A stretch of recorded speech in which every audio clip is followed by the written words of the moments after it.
I had a video already about the rarest Nintendo games on each console. I was gleeful and ready for the day I got to serenade my audience on the most expensive game on each Nintendo console. Alas, another YouTuber just made a video talking about the exact same topic, with a top 5 rarest games on each console. Curse you, Nintendrew. Curse you and your stupid game collection, and your stupid YouTube channel, and your beautiful eyes, and your lovely smile. Guys, I gotta use the restroom. Since Nintendrew has a much better video going over that topic, I'll have to come up with something else. Perfect. PlayStation. Rival of Nintendo because of Nintendo. We all know the story of Sony making the SNES CD add-on, only to be replaced by Philips, yada yada yada. Did you know that you may have a gem in your collection? Not like a hidden gem, but something as expensive as a gem. Game collecting has exploded with so much popularity recently, it's not even funny. Back in 2012, I got my N64 with GoldenEye for $20 at a flea market. I got Pokemon Snap for $12, which is insane, because nowadays you'd be spending a good... Oh. Today, any schmuck with a large bank account looking for a good way to dodge taxes will spend a ludicrous amount of money on a game. Some you probably didn't know were as rare as they really are. So come with me and figure out if you secretly have a rare game in your collection. Let's set some ground rules. Number 1, I got these prices from GamePriceChart.com. Number 2, no special editions. If you're able to get a game for cheaper, then it's not a rare/expensive game. You just paid $399 for a cool box with a toy in it. Like a Happy Meal with a game inside. Number 3, I'm not reviewing any of these games. None of them are worth the price to play them. Number 4, only games meant to be released to the public will be included. Not for retail editions don't count. And with that out of the way, let's discuss the rarest PlayStation games.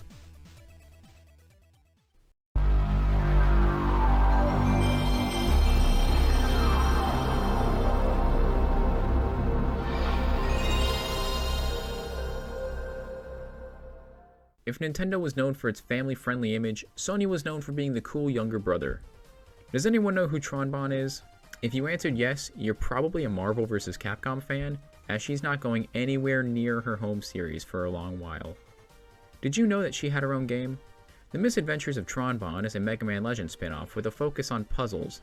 From the gameplay snippets I've picked up alongside puzzles, the game has a load of unique minigames interspersed throughout the experience. Some even harken back to the gameplay of Mega Man Legends. This title consistently runs for $50,000 should you want the disc in its case. So, how could a game that's a spin-off of a well-known, well-regarded series be hard to find? I mean, sure, the other 2 games in the series aren't exactly easy to find, but they're a hell of a lot cheaper than $50,000. Well, as a deleted user on Reddit states, low, print, run, high, demand, collecting, circle jerk. Yeah, Capcom didn't produce a lot of copies despite this being a spin-off to one of gaming's biggest franchises. Hey, there's one upside. You're way more likely to play this game than Mega Man Legends 3. Oh, too soon?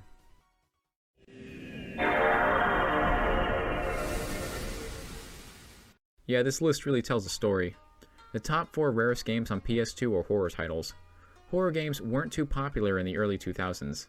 I don't think horror games ever became popular until YouTubers could put their scared, screaming face in the thumbnail. If only Kuon had come out while PewDiePie was doing his Let's Plays. What a fucking... Kuon is what you get when you get the original Resident Evil and have it take place in feudal Japan. You get to play as one of 3 characters, exploring the Fujiwara Manor, as you fight your way out using limited resources. Throughout the manor, you will find and solve puzzles, which will unlock more areas to explore. All of this while the monsters that have invaded get bigger and more powerful. So what makes Kuon so rare that people are asking $800 for a copy in box? Let's ask the more appropriate question, what didn't help this game become rare? It's a horror game that released in the early 2000s. Enough said. The developer is the one and only From Software, creators of Dark Souls and Demon Souls, a company that wouldn't make a name for themselves until well into the PS3 lifespan. All of these factors and more have led to the game almost reaching $1,000, and it's only going up from there. It all makes sense, right? A company known for making difficult games makes one of its games difficult to come across without draining your bank account. Perhaps it's what they wanted all this time.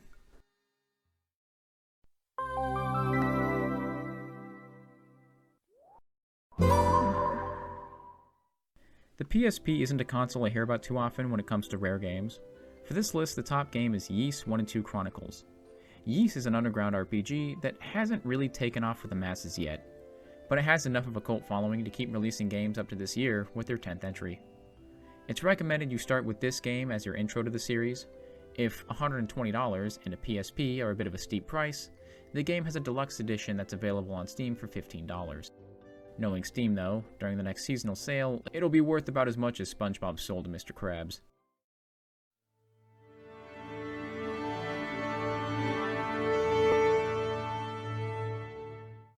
If you want the rarest PS3 game, you should look for NBA Elite 11. But that wasn't supposed to be released to the public.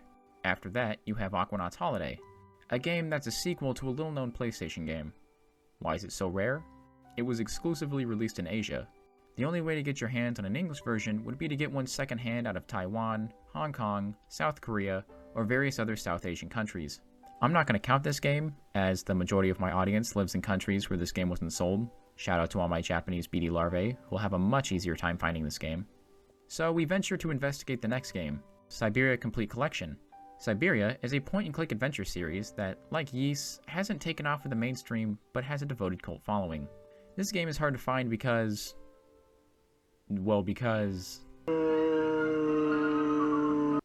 supply and demand? I didn't get a concrete answer other than the game didn't sell well. It came out at a good time. Syberia isn't exactly an unknown franchise, and Syberia is readily available for purchase on so many platforms it's not even funny. The Nintendo Switch has a collection with the entire trilogy as opposed to the PS3's duology. However, this version can be hard to find as well. Xbox has the entire franchise available for download. Not super economically viable, but a better deal than the $320 you'll spend on 2 games.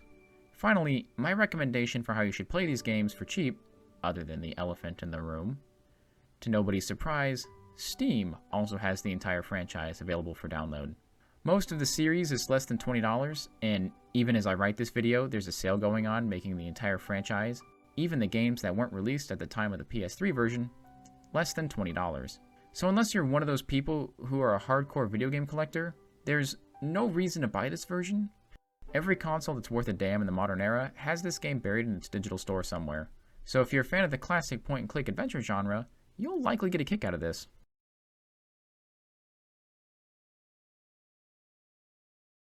The PS Vita. A console filled with potential only for the light to grow dim because Sony tossed it aside. Fondly remembered as the 3DS but with no games and great graphics, 3 titles had a limited release 1 month after the console was discontinued. 1001 Spikes, VVVVVVV, and The Binding of Isaac Rebirth. For the first 2, allegedly at one point, they did release to the public.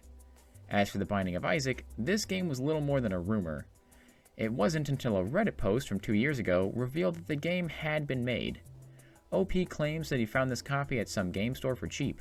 We're unsure if this is a leaked copy that was illegally sold, or a Nakkai developer dumping off excess stock. All 3 of these games fetch high prices, of course, just down to how late they ended up being released. Or maybe not released.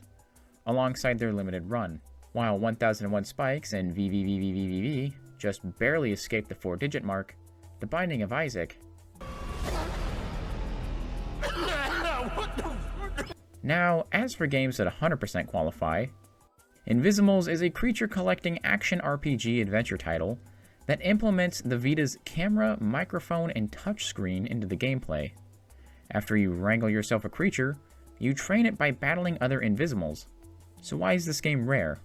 According to my sources, there's a rumor going around that some versions have the wrong eSerb rating on the box. While the box is supposed to be marked E10+, some boxes were accidentally released with the rating pending rating. Hey, it turns out the reason Invisimals might be rare is that it was exclusively released in Europe and Latin America. At least that's what some eBay listings and game price chart says.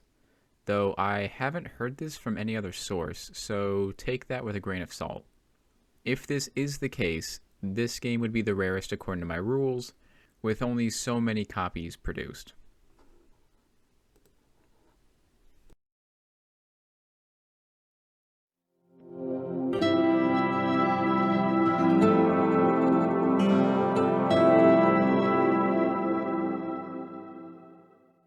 Blah blah blah, PS4 good console. Boy do I have a doozy of a last story here. The rarest PS4 game by a long shot, no pun intended, is a charming indie title called Poop Slinger. What the fuck was I trying to say there? Poop Slinger. Diet Minecraft people walk in a straight line across whatever place you choose to fire your posterior produced projectiles, and you have a time limit where you try and achieve the high score. There's also a zombie mode where the zombies actively attack you. You fire feces at them to gross them out. I mean, they already eat flesh, so I don't see how it doesn't matter. So why do collectors want this game so bad? Back in 2018, this game was released on Steam and PS4 when a man in South Carolina had a genius plan. To take out a bank loan and produce 820 physical copies of this game and sell them through his own website. This man owned a company called Limited Rare Games. You may be thinking, huh, that sounds like a ripoff. Rest assured, viewer, he took great care for his company not to resemble limited run games by using the exact same font. Yeah, if it wasn't clear from the word choice and font, he just wanted to make this game look like a special limited run edition without having to deal with limited run. I should also bring up that this man from South Carolina was Russian, meaning that this odd website with a bootleg logo and sketchy everything also had bits of Russian text floating around. Some of it claims that the company, quote-unquote, has the right to store and maintain your personal information. So yeah, this website was sketchy as fuck, and of the over 800 copies produced, only 84 copies were ever sold.